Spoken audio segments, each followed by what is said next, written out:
This is the Adoptive Mom Podcast. Adoption may look different for each family, but we need solidarity from other crazy people who took this leap. And that is what we do here. We encourage, we build up, we share the wins and losses. We lean on each other, and we get through this together. Thanks for joining us. Hello, everyone. Welcome to the Adoptive Mom Podcast. This is Season 2, Episode 8. I am thrilled that you're here. If you are new to the podcast, welcome. I hope you stick around and go back and listen to all the other episodes. If you're not new, then get ready for an awesome one.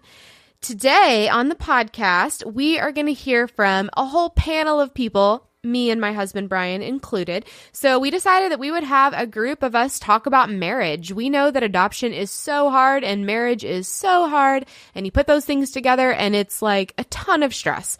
It's just really, really hard. And so we wanted to talk to other couples who are in the thick of it. None of us are like past this or we have some sort of expertise or anything. No, we are living this day in, day out. All of our marriages are relatively young, and we're just trying to get through this adoption thing one day at a time. So get excited. We had way too many people to record in our small studio, so we jumped over to the Red Barn studio. And that is run by Jason Miller. I want to give them a huge shout out. They are awesome. Him and his wife, Jamie, have supported me and the podcast from the start. And we are so appreciative that Jason wanted to help us out with this episode.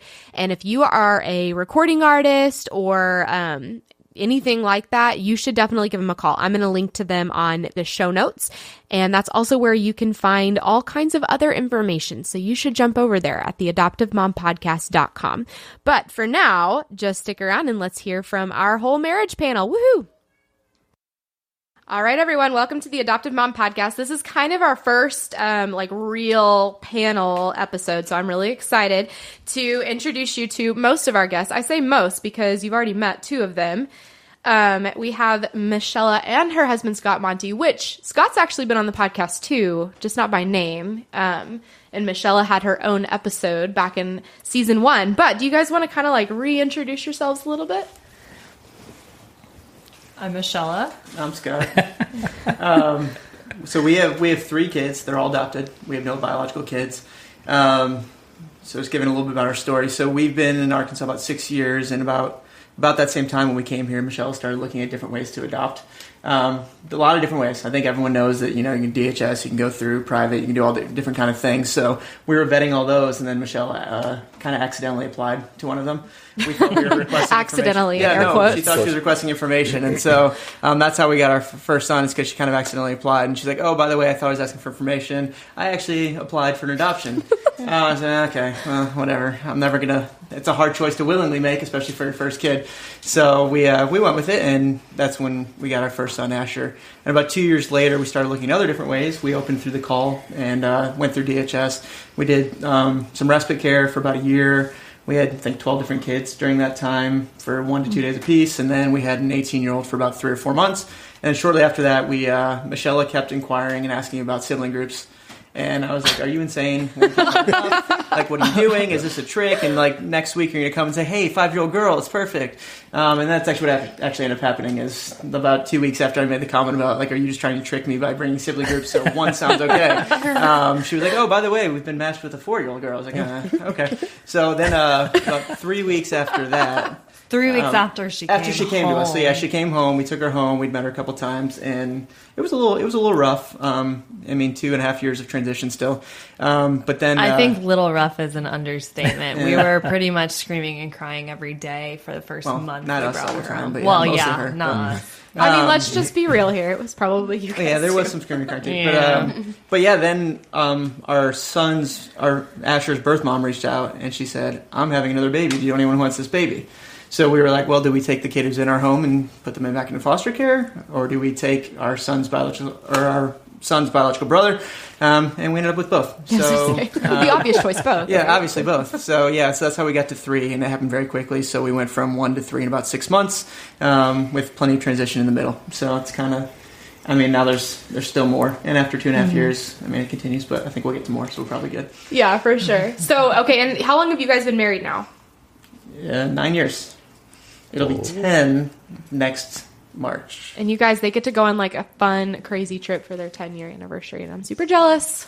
We will do that. Yeah. Yes. Going to Branson. Silver Dollar City. No. That voice was from my husband, the other person that you've already met, Mr. Brian Fittin, and we'll get to you in a minute. You can just, I'm fine. I'm good. So yeah, keeping going around that circle, we have Alex and Garrett Autry. So there's 2 Alexes on this podcast. We're gonna try to keep it straight. But yeah, so how long have you guys been married? Introduce us to your family a little bit. Yeah, so I'm Garrett, and my wife is Alex. We've been married going on 3 years now, 3.5 actually. We're almost about to round out to 4, which is exciting. And we have adopted 3 boys about 1 year ago, sibling set of 3 all together at the same time. I think she'll speak on that in a little bit, but it's been a whirlwind. You want to take it from there? I mean, yeah, the boys, when we met them, they were 6, just turned 6, 4, and 3, and so they moved in at that age, and now we have a 7-year-old, a 5-year-old, and a 4-year-old. And also we fostered, we opened as a foster home really without the intention of adopting. We fostered for about 1.5 years before we met our boys, and kind of relevant to the marriage discussion, we had only been married for 1 year before we got our first foster placement, and those kids were with us for almost 1 year. So it has been it's been a lot, and it's been great. So yeah, and so I think we firmly established that everyone here is crazy. And also, so Alex, we've talked about Brian and I's adoption story a little bit, and how our oldest teen, I was technically 11. Well, not technically. I was actually 11 when he was born. And Alex, so that would have made you, what, 18 when your oldest was born? 18, yes, when my oldest was born, which isn't out of the question. Right. And he looks younger than he is. It's biologically possible. Yeah, I have people definitely think that they're my biological kids, but I also don't necessarily look as old as I am. So they also think that I am a teen mom. So we did have one placement who asked if I was her dad. Yeah, that did happen. So those of you who are listening, I look very old. Apparently. He's not that old. You do not like that. The You're girl not is 12. even the oldest person in this room. And just to be clear, no one mistakes Scott and my kids for biological. They're the only nothing ones like our children. You have one black vice daughter and versa. 2 Marshall Suttons. Yeah. So, and then we all got white kids. So we're just kind of vanilla. Scott's kind of We're at the Autrys and the Scott is not. I kind of get red in the sun. I kind of get red. Oh my goodness. Okay, and so Brian, you've obviously been on the podcast before. I have, yes. You've time. listened to every single one of them multiple Every times. single one of them, absolutely. This is my my producer husband. Yeah, you just want to talk about us a little bit and remind people of our, how long we've been married and all that stuff. Yeah, can't mess this one up. So we've been married for almost 6 years. Mm-hmm. All right, got that one. We're good. And so we have 4 children, a 16-year-old, a 3-year-old, a 2-year-old, and a 1-year-old. Those are easy. So we started out with we were pregnant and then started the adoption training or foster care training. After that, we had our first son, Grady, and then he was about 6 months old when we got our first placement, Clark. And after having Clark for about 1.5 weeks, we found out we were pregnant with our little girl, Jane. And about 2 months after that, we found out we were... After the pregnancy, not after her birth. Yes, true. It gets a little muddy there at times. So after that, about 2 months later, we found out that Clark, the oldest, the teenager, had a half-brother that was abandoned at the hospital, and so we got the call to take him in. So we did that. And anyway, that's where we're at today. Yep. That's a fact. That's it. So, okay, that kind of introduces us all. And so my absolute goal for this podcast is I just really wanted to give people that are in the adoption world already kind of some solidarity with this whole marriage thing, and when it's paired with adoption, and how it's just really hard sometimes. It's also really hilarious sometimes. There's lots of different emotions that we go through. And so I wanted to have multiple people talking about this, because obviously every marriage is different. And so we have a 3-year marriage, a 6-year marriage almost, and an almost 10-year marriage. And so we've got a little bit there, but we are all also very much in the thick of it. No one here is seasoned at it. No one here is like, well, back when we had young kids, because we all have young kids right now. So on that note, yeah, I just wanted to jump in with a little bit of a lighthearted, funny story, and I'm going to keep picking on the Monties to go first. So what's like the biggest stupid fight you've ever had as a couple? I think the biggest stupid ongoing fight we always have is dishes in the sink. That's disgusting. Or I am expected to be the navigator in the front seat always, so it is always my fault if he turns the wrong way. Well, I mean, yeah. Always. Well, you could turn Google off a little too. But. Well, I love that this is Michelle talking about it and then Scott explaining why. why he gets angry? Yeah. Or it's annoying. Rarely I cause these fights. No, actually, you cause them by leaving the dishes in the sink. I might have 3 little minions This is to real take care life of. right now. It's happening. Breathe it in. No, it's fine. We're good. Not a big deal. Not at all. By the way, I so did the funny. dishes 3 times today. I know. Her parents are here. Thank you. I appreciate that. Oh, I love it. You're welcome. All right, what about you guys, Alex and Garrett? So we do a lot of stupid things, and we have a lot of really dumb arguments. So to categorize them, I think we'll pick sports this time. Okay. Just to pick a category.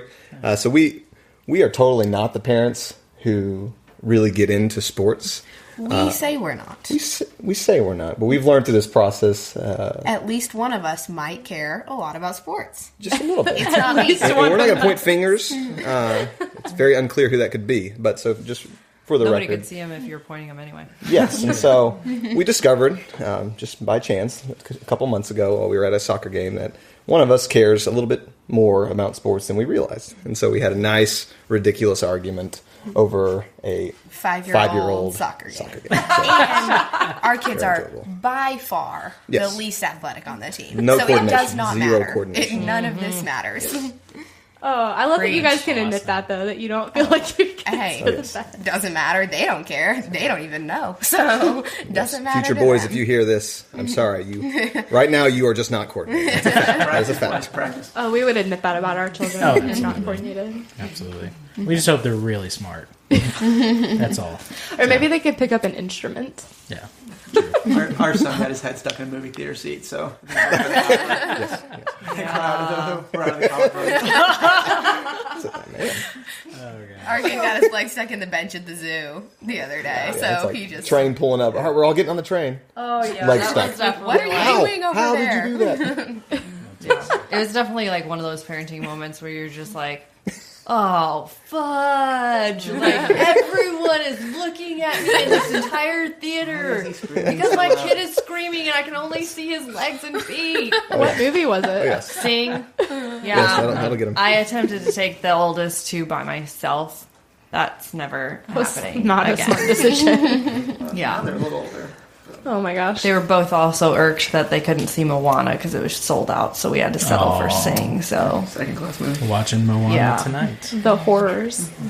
All right, Mr. Fitton, what do you think about our... Well, I was thinking about that as the Monties were discussing theirs. And we have a dishes related fight too that was in our first year of marriage. It involved the dishwasher to where I was putting the forks in the incorrect spot. So I think what was happening is that Wait, he was wait. having a fork slot, a knife slot, and a spoon slot, and so they would all get bunched together. They would... wait a second. Did you ask me the question? Are you now I'm answering I'm the pulling a question? Scott is what I'm doing. This is like marriage counseling 101. This is good. Yeah, so that was it was really dumb, and I'm pretty sure because we had our pastors at the time were counseling us through that, and they reassured us how dumb they were that was. counseling you through dishes? It was that bad. It was the dumbest fight, absolutely. But now I know how to load the dishwasher. That was a passive aggressive comment. I'm sorry, sweetie. Oh my gosh. Nice to get notified. So we're gonna end the podcast. I'm just kidding. Okay. So let me just start with some more serious ones. Not start. I don't know why I said that. Let me keep going with some more serious questions. So, do you guys, Monties, do you mind going first, or do you want us to reverse the train here? Let's just keep the train going. They're All all right, in. let's keep it going. So, I wanted to know how everyone's marriage has changed through adoption specifically. Well, I think it's more. I mean, yes, through adoption, but also just kids. I mean, Right, because you guys don't. It's because just kids in general. I don't think it matters adopted or not.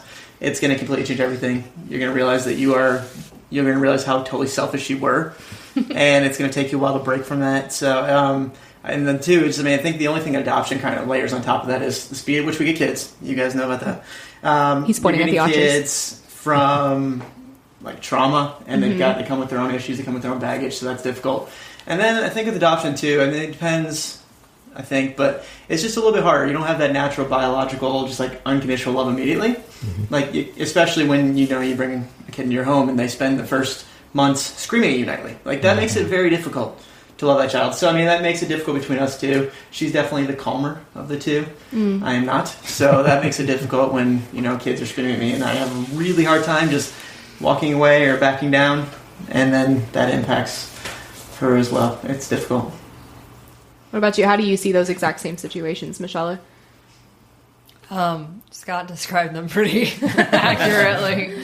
I think that, throughout all of this, like, being able to be honest with yourself is definitely, like, a key point that if you have not come to already, you definitely reach pretty quickly.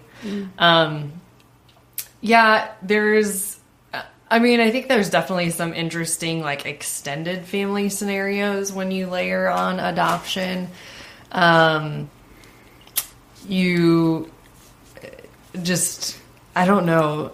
Everyone, like, especially within your family, if your family's like mine, like, they just, have an opinion and can't help but share it. So, they have a traditional parenting opinion. Yeah. I mean, we have a lot of extended family too that have fostered and adopted, but a little less so on Scott's side. So I think that when I think you're fighting kind of some of those additional perceptions, that's hard. Like, people question, like, why was this your first choice? Because for us, this was our first choice. Like, we hadn't even tried to have biological kids. Like, yeah. So, Scott was going to make a snarky comment. Anyway. I was waiting for it. It's okay. Yeah. So, I felt like it was going to be a good one, Scott. No, it probably wasn't. Future kids, please tune this out. No, yeah. I would agree with just those things, like the speed at which the adjustment comes, especially going from one kid to multiple kids. When you get, a 4-year-old or 16-year-old, like, you don't really know what to expect for that age. You don't kind of know what's normal, and then you're also dealing with kids who are behind, so it's like, should you be frustrated, should you not be frustrated? And it's just like, you've never parented a 4.5-year-old before, or a 16-year-old, and so it's all brand new. And so you're doing all this, and, your spouse has their preconceived notions on what this age needs to be and what you need to be doing, how you need to parent. But, like, the fact is, you were parenting a 1-year-old 2 months ago, and now you've got a 4-year-old.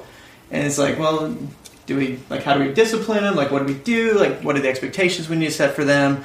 And it can be really difficult. Like, I'm definitely much harder on our kids, and I have much higher expectations. But it's kind of weird, too, because now that our 2-year-old, who at the time is now 4, it's kind of like he's doing some of the same stuff the 4-year-old is doing that made me nuts. And it's like, oh, well, maybe that was normal kid stuff. But you don't know. Yeah. So it's a little hard. But. Absolutely. Okay, so what about you guys, Autrys? Yeah, do you want to start? You want me to start? Yeah. They definitely said a lot of what we were going to say, because a lot of our story is similar. That we also went from 0 kids to 3 kids really quickly. When we since we started fostering, we did start with one little girl, but that lasted for maybe 2 months. And we had some other kids in and out, and then we got her brother, so we had 2 under 2 really quick. And then when our boys moved in too, they all pretty much came at once, so it was just really sudden. And we also had not really tried to have biological kids. This was our first option to adopt, and so we also had some of the extended family confusion, and also just the adjustment from, like, this is just us doing our own things. You have so much freedom to do your own thing when you don't have kids, that then when you do have kids, all of a sudden you're accountable for where you are every moment of the day. So you have to explain to someone, I'm going to go take a shower. Whereas, that wouldn't have really been a thing when it was just us, that I would just do that with no one needing to care where I was.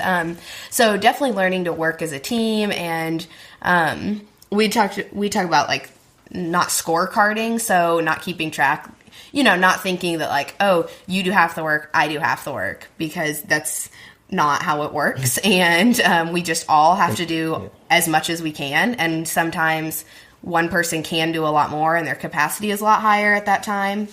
And you just have to assume that the other person is doing the best they can, basically, and not try to keep track of this isn't fair or this isn't. So that was definitely something that was good for us to learn. And I think going from 0 to 3 really quick helped us realize that we just both were giving 110%, so there wasn't any room to be upset about what the other person was or wasn't doing, because we're doing our best. Yeah, didn't have the energy. Didn't have the time or energy to keep track or argue about it, so just why bother? Yeah, and then once you jump to 3, it's like, we're done. Yeah. So you're outnumbered at that point. It's just all Yeah. bets are off.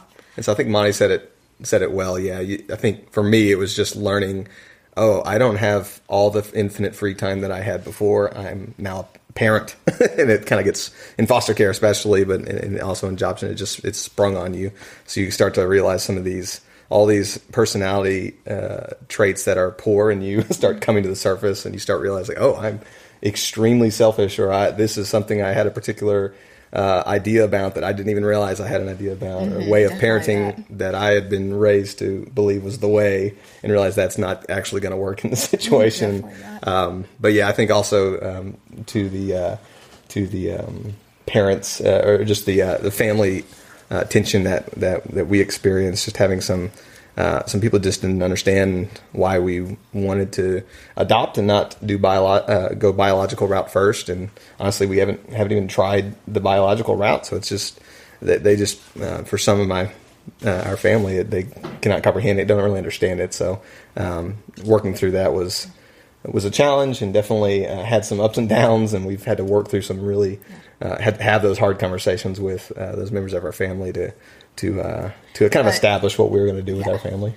But that's like within like the extended family. But in marriage, those things obviously we have different ideas of how to deal with extended family, and it's either family or in-laws. So depending on whether it's your family or whether it's your in-laws, who's on which side of that can make it really challenging. And yeah, just figuring out how to navigate those relationships and how to navigate disciplining the kids, being a team on that, but then also being a team in public or with our family, like making sure to be consistent and communicate those things ahead of time, or how to communicate in the moment when you haven't talked about it ahead of time, how to make sure to stay on the same page so that you're supporting each other, both to the kids and to like other family members or whoever might be involved. Yeah, no, that's a really good point. Learning how to present as a good team and actually be a good team. So it's background to us, and I'm curious to hear what you have to say, Brian. Oh,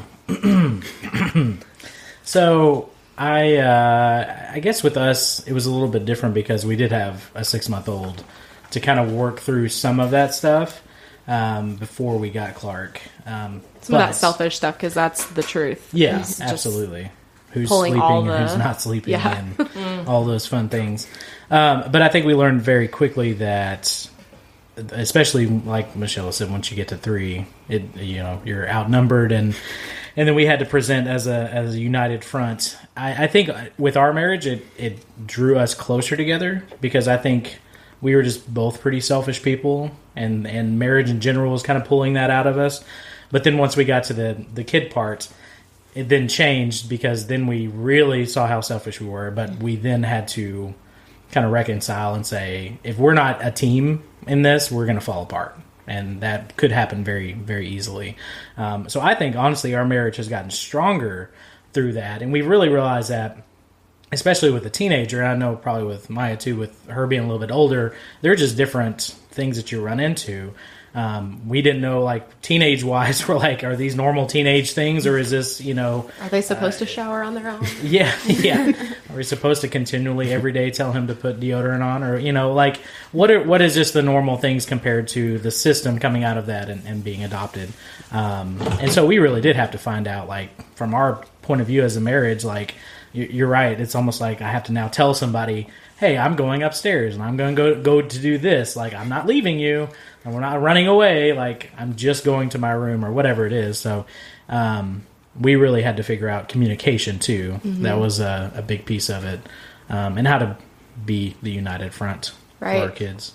I would say we had to learn how to give each other space, for sanity, but also space to grow in our own ways. Because as we know with adoption, attachment looks so much differently than with our biological kids. And, you guys don't have those experiences with biological kids, but I'm sure that attachment doesn't just happen. Like, they're placed in your home and all of a sudden you're their mom, and, and I know that you guys got 2 from birth, so it's a little bit different, with private adoption, but even with Maya, attachment happens so differently. And I know you guys personally, and I know that attachment with Maya has happened on different timetables for you guys. And it definitely happened with us, with our kids.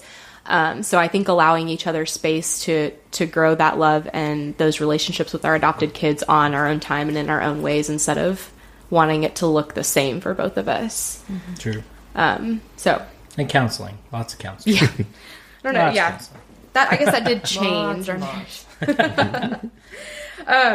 Okay, so what do you think has been the biggest obstacle that you've faced in your marriages as a result of a non-traditional family?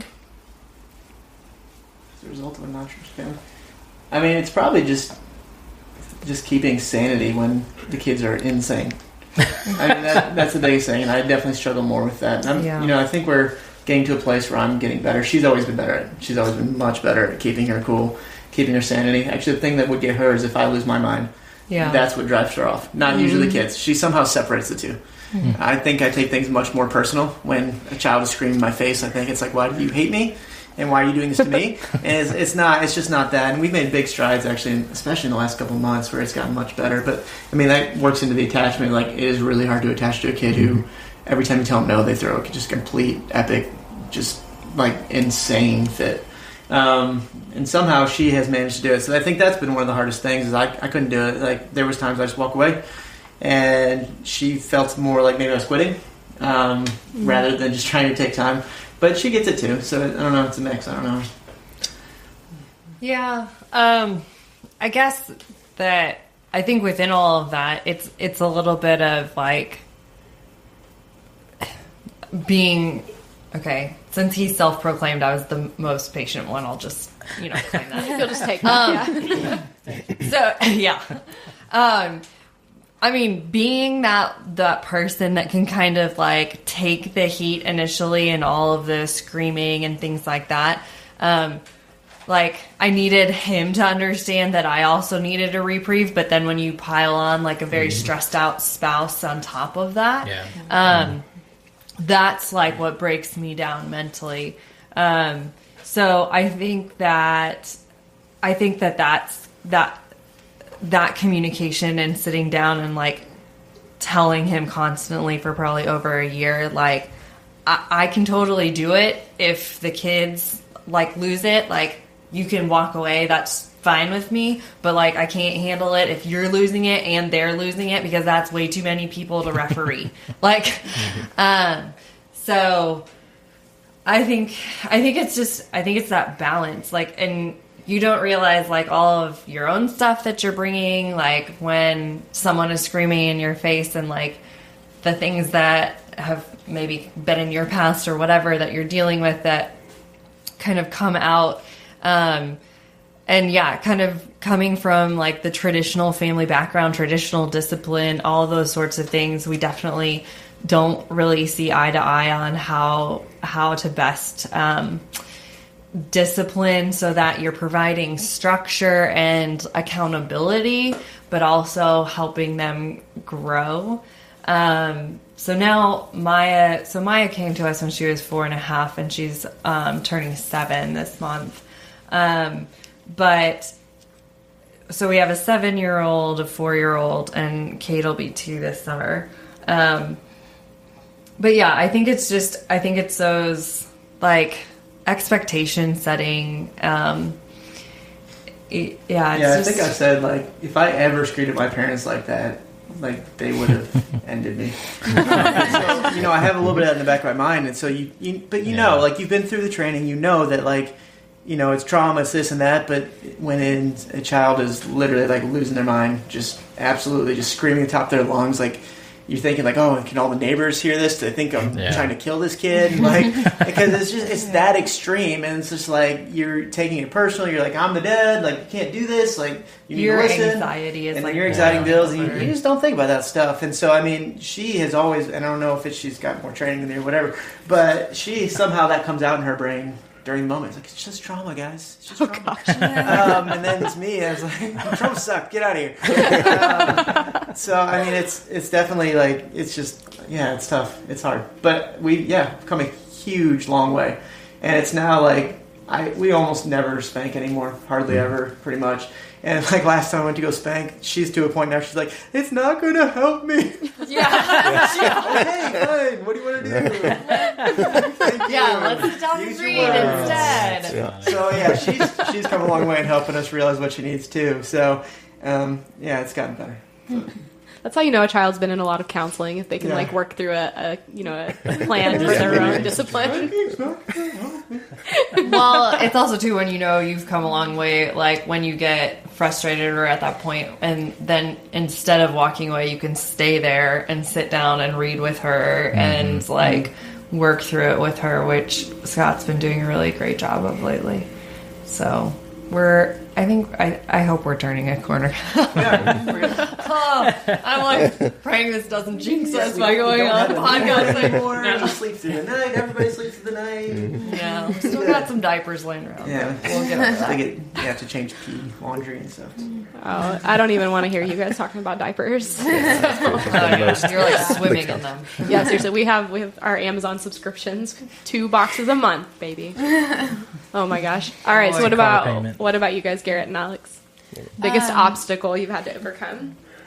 I guess the biggest point of like conflict or contention that I remember in relation to our current kids is having to go through the matching and disclosure process. Just if you haven't been through this before and you're listening, the disclosure and matching process, basically they print out every medical record, every behavioral note, every counseling session, every diagnosis that the kids have ever had. And then you just come to a meeting with all this paperwork and they give it to you and they say, okay, go home and decide if these are going to be your kids. And so going through that process just on your own and having to come to a decision would be hard enough, but having to be on the same page with another person is difficult. So, I mean, and our kids had, in that meeting, there were some really significant things, and you just don't know, like, are those things, some of those labels were pretty much just made up, it turns out, but they might have not been, and we didn't know that going in. And some of the labels haven't, once you're in it, it just is what it is, and it has played out in a way that wasn't really as severe as what we were kind of prepared for, but saying yes, we didn't know, like, what is the next 18 years of our lives or whatever going to be like. And so just having to come to a decision on that when there's a lot of emotions involved, and we did not get into foster care planning to adopt 3 kids, probably not planning to adopt at all. And so just having to come to a decision on that was interesting as a couple, just both of us getting to like the place of feeling like, yeah, we should do this at different times, and having to be patient and like figure out whether to go forward with that. And it was just a lot, and it was some really intense thing to have to decide together.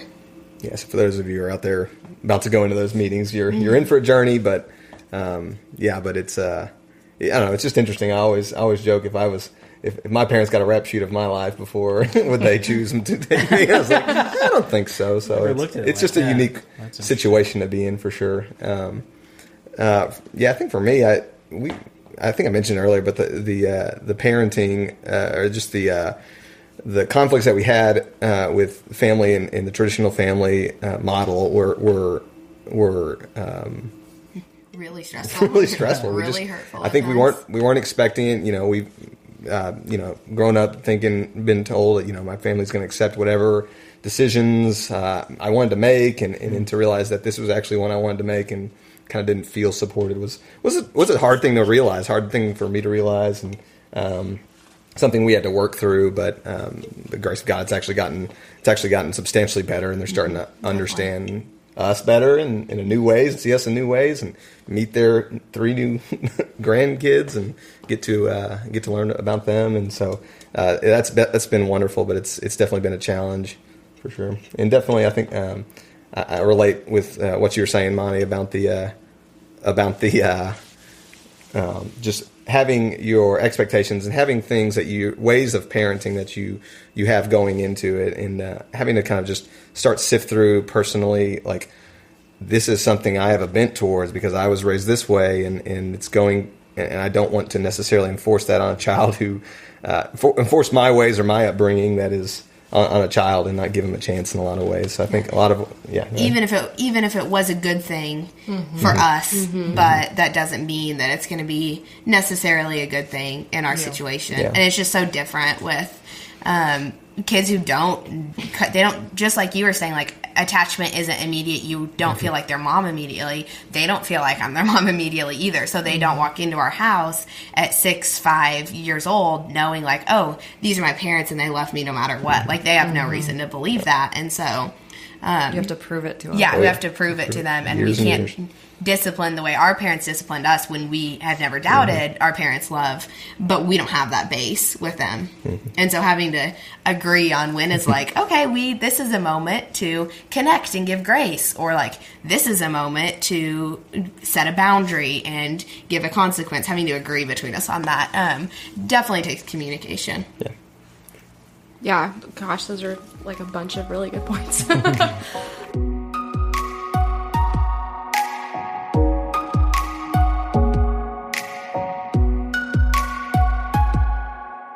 All right, guys, we'll jump back into the episode in just a sec. But I wanted to take a minute and remind you guys about the Birth Mom Brunch that is coming up on May 12th. That's a Saturday before Mother's Day, and it's National Birth Mom Day, which I didn't know about until I talked to Sarah Avery back in season 1. So if you didn't know, now you do. That's National Birth Mother's Day. And we want to take that morning and just honor these incredible women and the brave and courageous choice they made to give their child life. So if you have any resources or encouragement, then I would love for you to reach out to me, and you can become a volunteer for the event. You can just give us help in any way you can. That would be amazing. We definitely want to honor these women and show them how much we appreciate their choices and their lives. We are partnering with Shared Beginnings, another adoption nonprofit. They seek to support birth moms through this process. They give them legal counsel and just help with housing and expenses, and just come alongside them to advocate for them along the way. And that nonprofit is actually run by my mother, who had an episode back in season 1, and Michelle and Montie, who's on this episode that you're listening to right now. So you should definitely check them out as well. I'll link to them in the show notes. But let's jump back into our episode.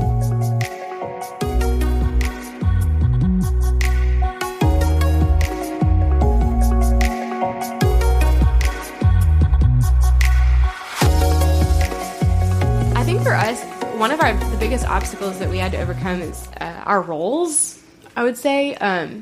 Just because of our personalities, I think that we were definitely on a track to have pretty specific parenting roles, and we were fine with that. Just I'm a lot more of a type A person. I'm more organized. You're a lot more just loosey-goosey and easygoing, and that's fine. That's who we are. And when we got Clark, he had some predisposed notions about moms specifically. We'll just say that, and so I didn't get to be that organized, like, authoritative figure that I had always kind of planned on being, because that was who I was. And I think that was a really big obstacle that we had to overcome, is that you kind of had to step it up. You, meaning Brian, had to step it up in those areas, and I had to learn to sit back in those areas, and that was really, really hard. I don't know, would you agree? Yeah. So I was thinking about that, actually. So that was one of our biggest obstacles, because you attached to Rock pretty quickly. So Clark's half brother, who came to us at 3 weeks old, so it's pretty easy to attach to.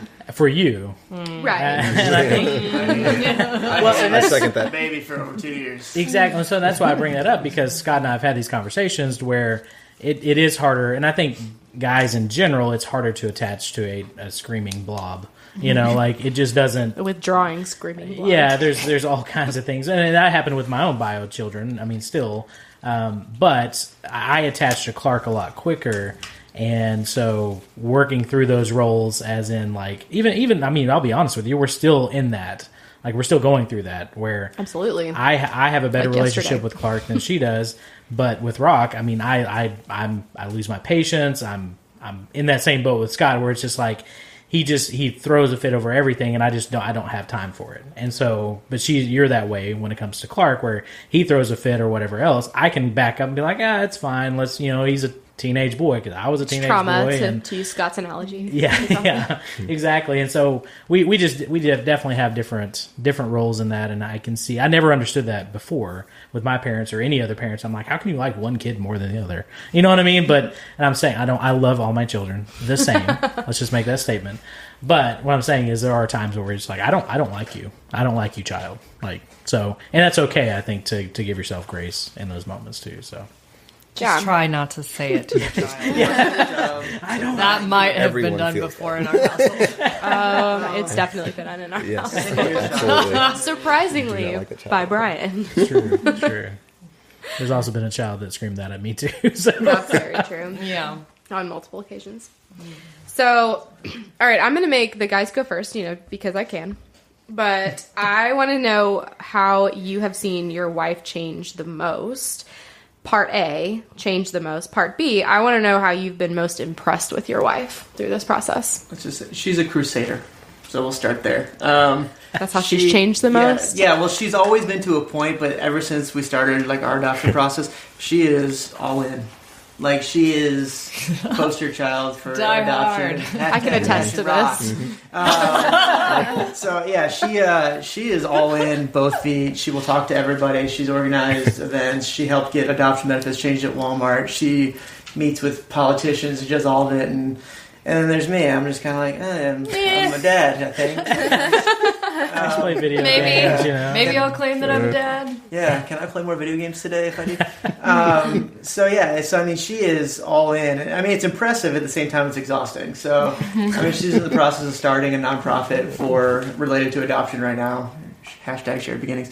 Anyway, so she's doing that, but it's exhausting, because she will put kids down and then she will start it. And she will work until 10 o'clock at night. He hates the sound of my keyboard. Click. It's like, that's You never know the how worst annoying sound the in Mac world keyboard now. is until you hear it at 9:30 at night.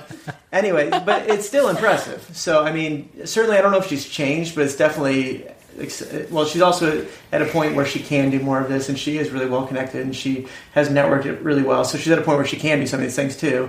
But, yeah, certainly she has become even more passionate for especially adoption over the course of our marriage.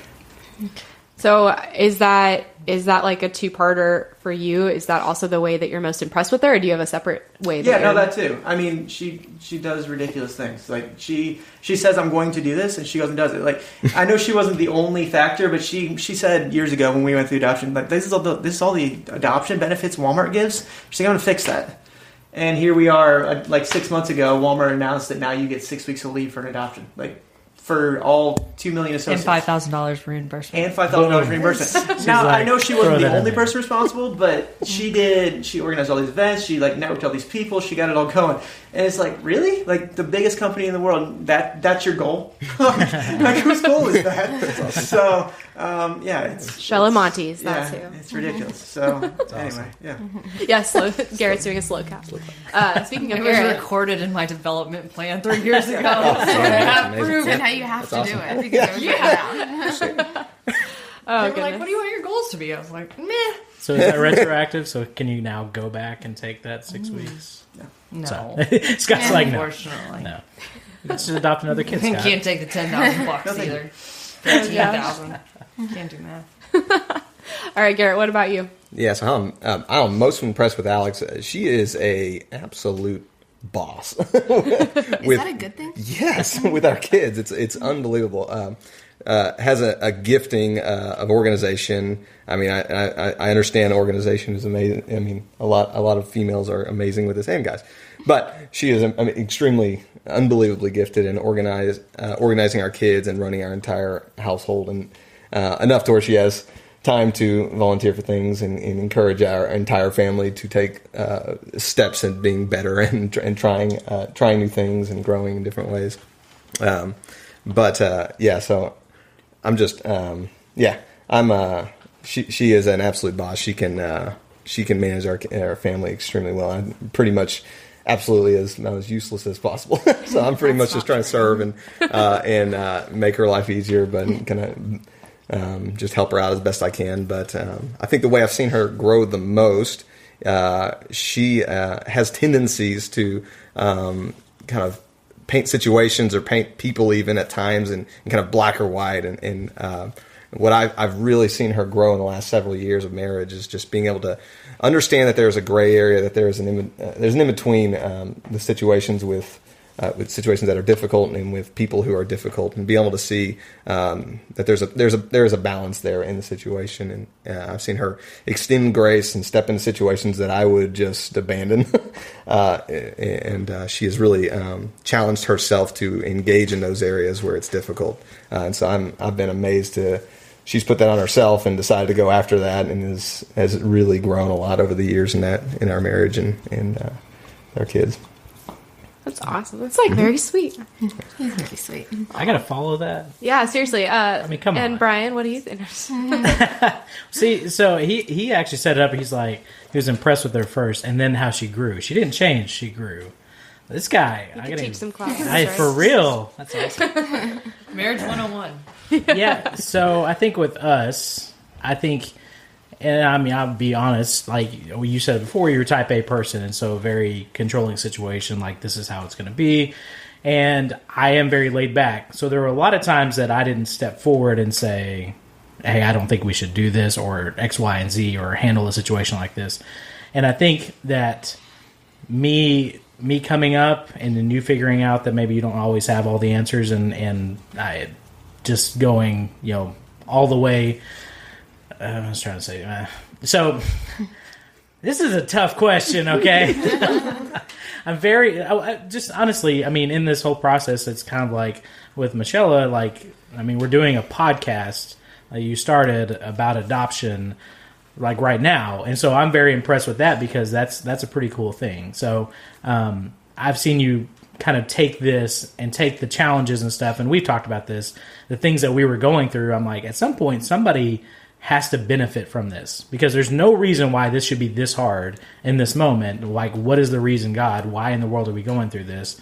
But it is one of those things that you come out a lot stronger, and I've seen you come out of adversity a lot stronger and able to speak in an authoritative way of saying, hey, I know it's hard, and I want to be here to help you, because there is life on the other side of this. And it's not always going to be hard. And so I've seen you kind of come out of those hard times and do things like this. So I'm very impressed with this. Oh, thanks. You're welcome. This is a really fun podcast. However, I've said it once and I'll say it again. Would not exist without you. So, all right, ladies. So Michelle, what's a way you've seen Scott change, and how are you most impressed with them through adoption? Yeah, so I think he kind of alluded to this earlier, but he was really probably not ready to be a dad. I probably forced that in a lot of ways. Sorry. But not. Sorry, not sorry. Yeah. So I think that he liked to hang out with his friends. He liked to go to movies. He liked like the freedom.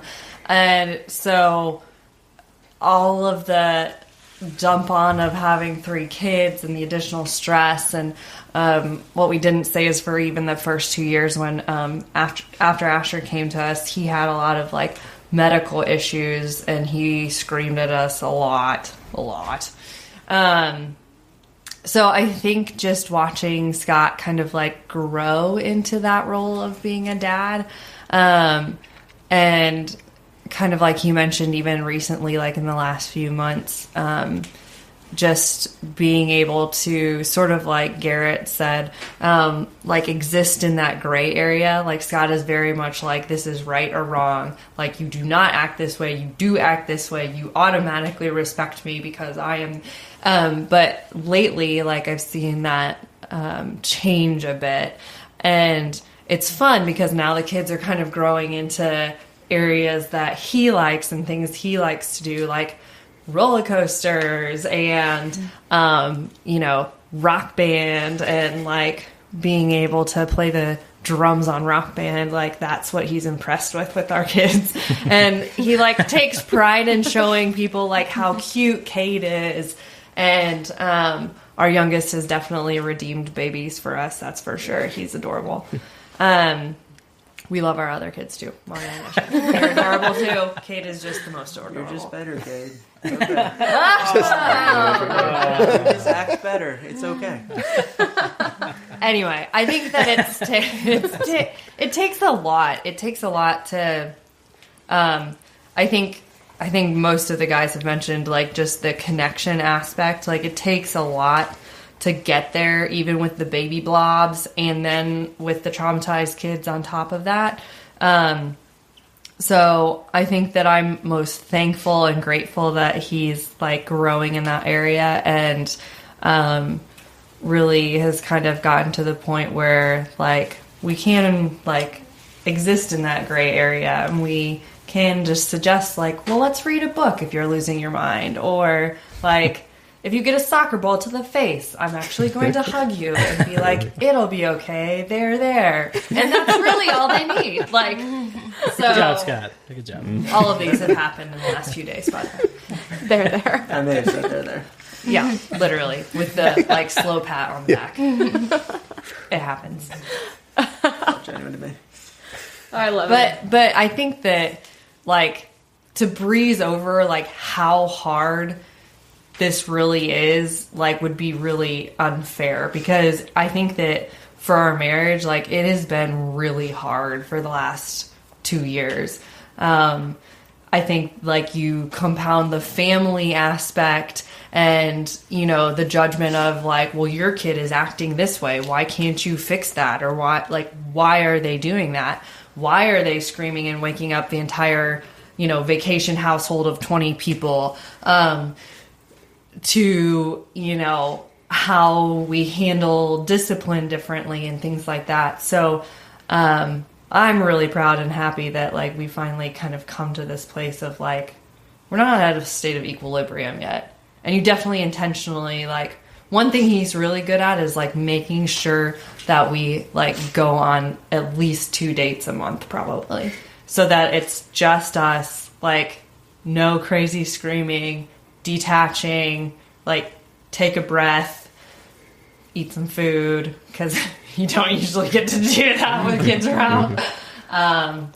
So I think that he helps balance the crusading part of me and reminds me to help, like, stop and take a breath. That's a good one. Yeah. What about you, Alex? I definitely would say I've been very impressed with Garrett. He's just a great dad, and he is definitely the best dad possible for our specific kids.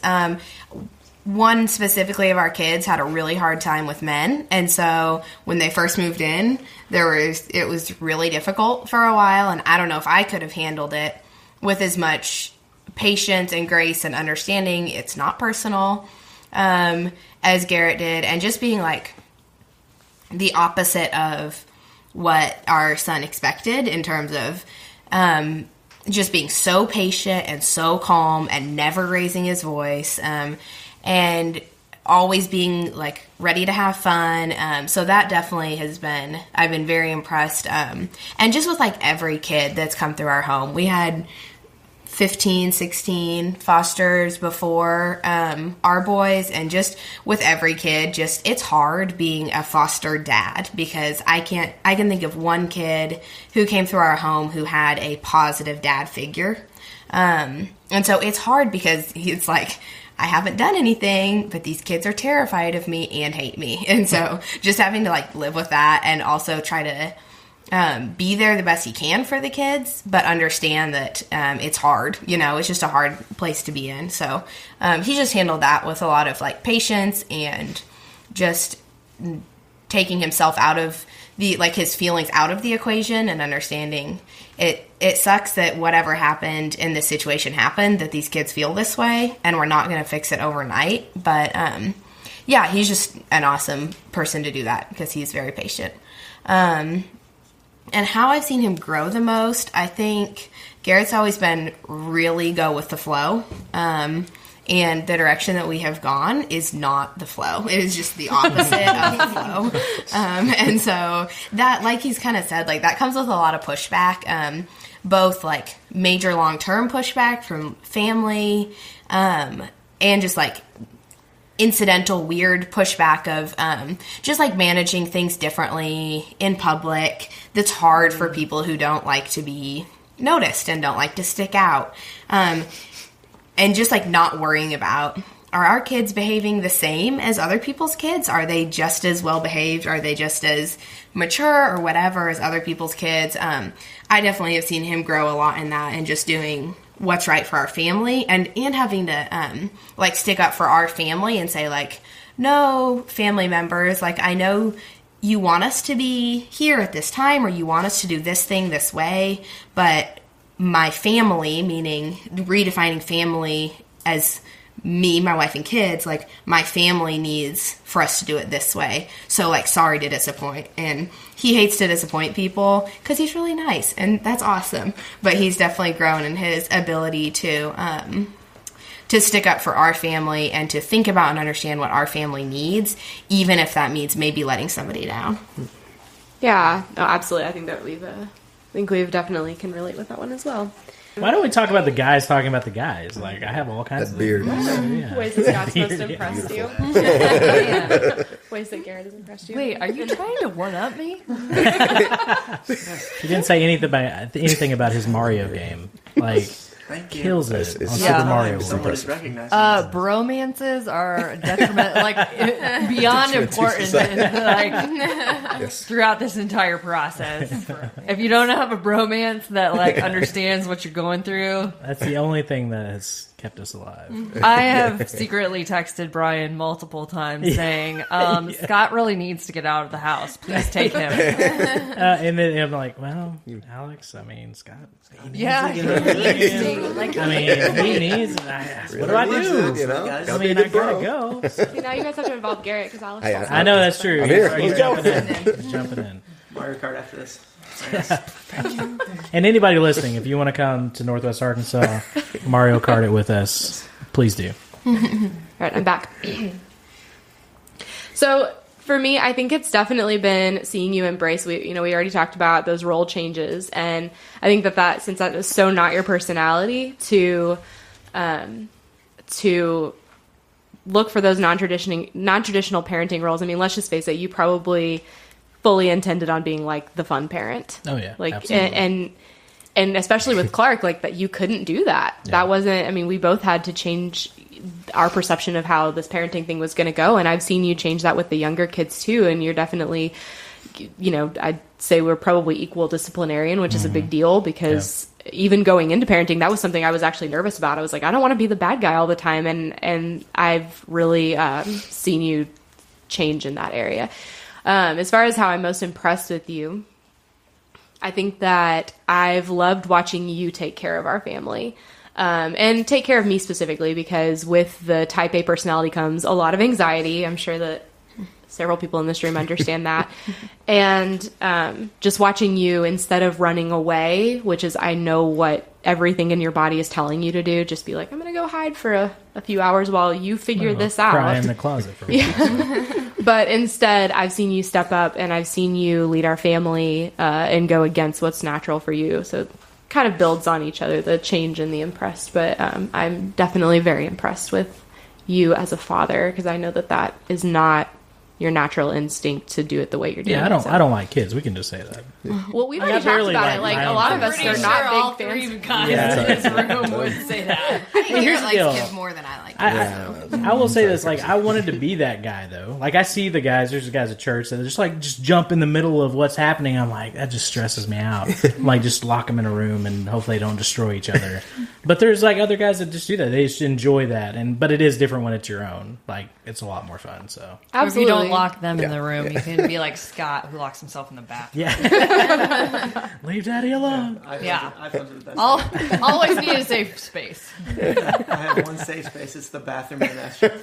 Until they figured out how to unlock the doors from the other side. It's like the death of an era. Gave him pennies. Mine is my Keys to the closet. house. I don't think they figured that one out yet. But I think it's, we were talking Just before we started the recording, and I think all three of us are all three couples are people that are not like huge kid people, which I think is really funny because we've all made the decision to willingly love a lot of kids. But I think I'm a huge kid person. But I think I'm now less of a kid person that I've gotten screamed at for several years, actually. Like, I was that person that wanted to, like, grow up and start an orphanage somewhere. I can see that. But I think that you would have managed the orphanage, not like sat down with the kids and played with them, right? Yeah, maybe. Been like in the office. Sounds like we were talking about more a coordinator than a playmate. Oh man. Okay, so final question here. How has your choice to adopt made your marriage better?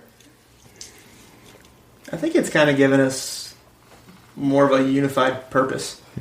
Because, I kind of remember before we had kids, like, we kind of, did whatever. We spent a lot of nights just really doing nothing. It's like, well, what are we going to do? I guess we could, like, walk around the mall or something. We'll watch Survivor. Watch more TV. And, like, I actually remember Michelle being like, I'm kind of bored. Now she gets bored pretty quickly. But it's just like, we haven't really done anything. Like, we've already kind of seen all the movies, done all the things. It's like, it kind of gives you, something more meaningful to do. Because now, like, we have to take care of these kids, and we have to help, guide and direct them, and we have to get them to their sports practices and get them fed. That's difficult sometimes. And to their multitude of doctor's appointments. But, like, it's certainly extremely, extremely busy, both working full-time and doing all that. It's a lot. Mm-hmm. But I think you can't complain that you're bored. That's for sure. So I think, and two, it gives you purpose. So, Truth. I have nothing more to add. Fair enough. Yeah. That's kind of, we were talking about this question, and I think having a shared purpose and seeing the other person, like watching your spouse do something that you really admire, so obviously we adopted because we both believe that adoption is important and we both believe in it. So getting to see your spouse do something that's important to you, I think is really cool, and it gives you just a new level of respect and admiration for them to see them do something hard that we both believe in day in and day out, Yeah. Yeah, I think it's definitely forced us to be to improve in our teamwork and to work together and to strive for a common goal, which is to try to make these kids citizens someday that aren't in prison somewhere. Hopefully not. But, Why would you say that? Just, It is okay. are just trying not It to is mess okay. these kids up as much as possible. Setting the Like bar the low. family goal on the just one- refrigerator. Average, just Stay out of great. prison. That's what we're all Stay hoping. out of prison. That's the number one goal. But just having a united front to kind of go after is a big deal for us, and I think marriage and raising kids has just challenged us in a lot of ways to grow to grow in those areas and to strive for something together. So Yeah, and to be better people, because you can't, there's a lot of more motivation to not be mad at each other when it's like, this is the only adult I might see this week who is not, like, for me, I stay home, now I homeschool my children, this might be the only other adult I see for most of the week, so I probably should make up with him, because if I stay mad all week, I'm gonna have a hard time, so. You really have to step up and, like, actually do the things you're trying to teach your kids how to become. I want you to be a decent citizen. Oh, I have to be one too. I have to try to model that. So that's been a big, huge challenge for us too. Yeah, like to just step into our role. Yeah. I tell you not to yell and to be patient. Like, oh snap! Whoops. Your brother and I were That's funny. Oh man. So, I think with this, I've learned that it's just kind of funny because growing and when you get married and like you set out to marry like the hottest person you know, and like that's the goal. And then once you get into marriage, I figured out that like having children has made me fatter because I can't get to the gym as often. So Alex still loves me. So I know our marriage has gotten stronger through that. So there's part of that I'm really happy about. So you're not fat, bro. Thanks, bro. And also, Scott still loves me. Very attractive. There's a lot of things that are really good about this. So, but there's a new girl reference in there somewhere. So I agree. I think we were kind of the same way. We didn't really have purpose. We were in a lot of different things, but I think having children has. I've become less judgmental. And I think we as a couple have. No, that's true. I was at a flight coming back from California, and there was a screaming child, and I was like, "Feel your pain, bro. I get it. I get it." So, like, I'm glad I'm not you right. Oh yeah, absolutely. I'm like, I would not put myself there. Yeah. But it is that thing where it's kind of like you have a lot more grace for parents, and even for my own parents and my in-laws, you kind of figure that stuff out too. So yeah. I think it's forced us to be a team in more ways than just biological children can. I think that whenever you have kids, you definitely have to. It has to be a choice to be a team, because there are lots of families with just biological children, and it's hard for if one spouse chooses the child over the other spouse, then that creates all kinds of stuff. And so when you just have children and then it's a choice, it's a lot different than when you've adopted and it's like. You're forced. I mean, it's not that we wouldn't make that choice. We did make that choice, but definitely when you're adoption, you're outnumbered and you're having to team up against trauma, basically, not even against the kid, but against just actual like forces of darkness. It definitely grows your marriage really, really quickly. So we're going to sign off here, but I wanted to go around and just see if there was any resources that you guys have had that have helped you in your marriage or just in adoption in general, that you could share with our listeners. So Monties, what do you think? So I think that I've done quite a few like conferences, like Empowered to Connect, like TBRI related. We did a conference together just a month ago. Really those kinds of things, even though like you look at them and you're like, oh my word, this is such a time suck.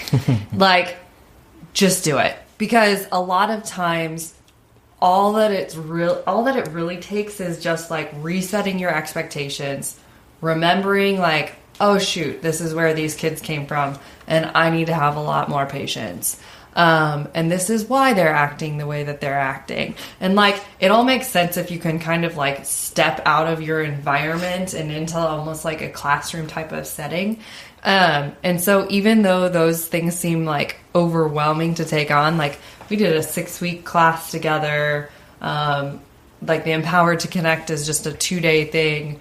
But those really help just kind of like remind you and kind of like almost like it's like hitting a reset button. Like, oh yeah, okay, I've like wound myself so far up about all of these things. I just need to like go back to the beginning and remember like all the stuff I did in training or whatever, and then it just kind of like clicks again. So I think that like anytime those things are offered, even if there's a little bit of like, you know, financial commitment, I would say that those have I think, been the things that have helped us the most. Because, like, let's be honest, who has time to read? Like, I've gotten so many books and, like, from the counselors or whatever, and I'm just like, thank you so much. Really, what's most helpful is, like, when she copies just a chapter for me, and I'm like, oh, okay, I could probably read the first 2 pages of this. I was going to say, you read, like, 2 chapters, and you're kind of like, I get the gist of the book. I mean, I have I have books on my nightstand that have been there literally for years, like The Connected Child and, like, all of those things. I'm sure they're good too. Which are great if you have, like, if you can find the time away from your screaming children to, like, actually, like, decompress and do that after a long day of, like, being screamed at. Yeah, they're great from... not that that's decompressing. I mean, that's, like, further work. Brain work.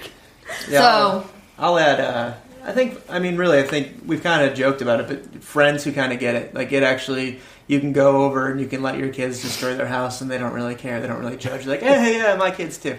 It helps. So that and good, reliable babysitters help as well. Amen to that.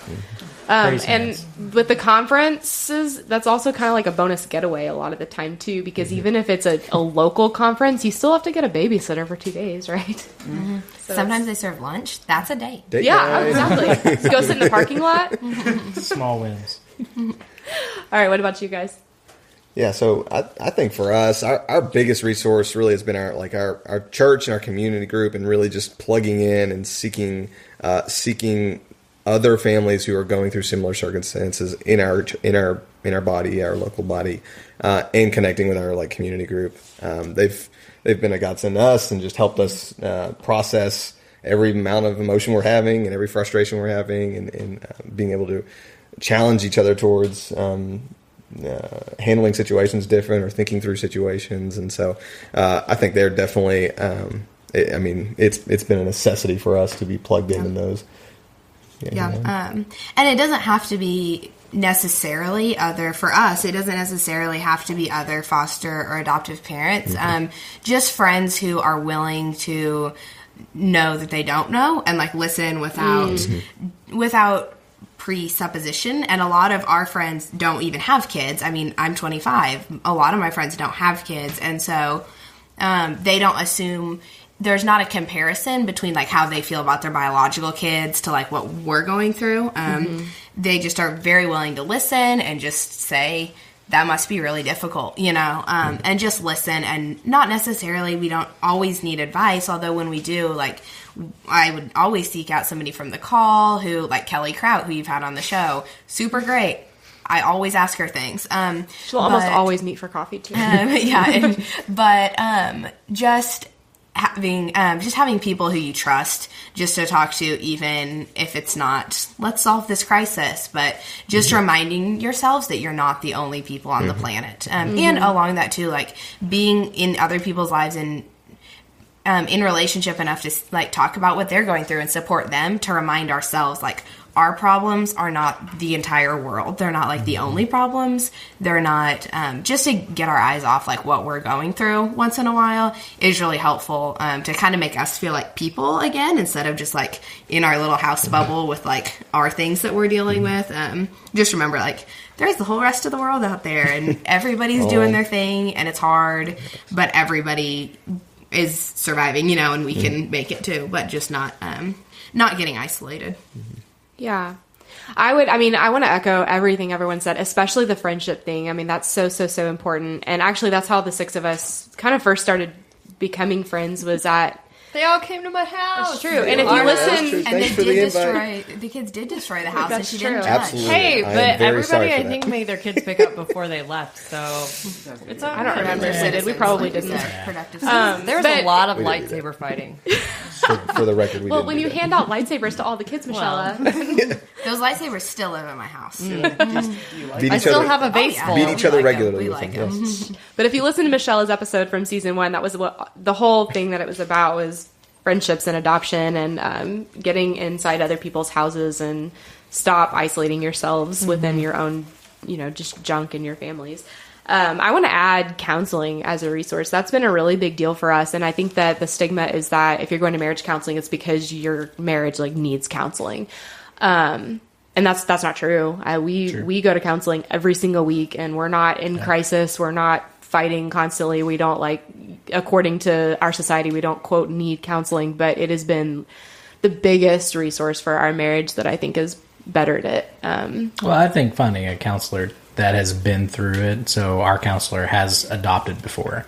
So she shines grace on our situation and allows us to give ourselves grace, which we didn't have that before. While so. pointing us towards each other constantly and to Jesus, of course, but just focusing the regular stuff that we go through in our daily lives and turning it back and be like, how does this affect your marriage? How does this affect you towards each other? So yeah, finding a good counselor for sure, one that understands and one that is trauma trained, that's a really big deal. Sure. But yeah, would you agree, or do you have something else? Yeah, I agree. I mean, I'm the digital guy, so there is a ridiculous amount of Facebook groups out there that are adoption heavy. There are nonprofits all the time that are really focused on a specific niche in the adoption community. So I would say, try to find those resources.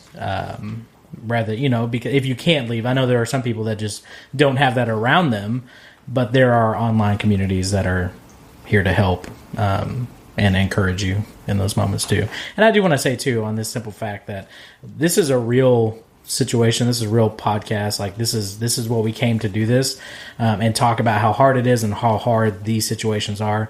But you referenced it in your last Facebook Live video that, if we would do it again, would we?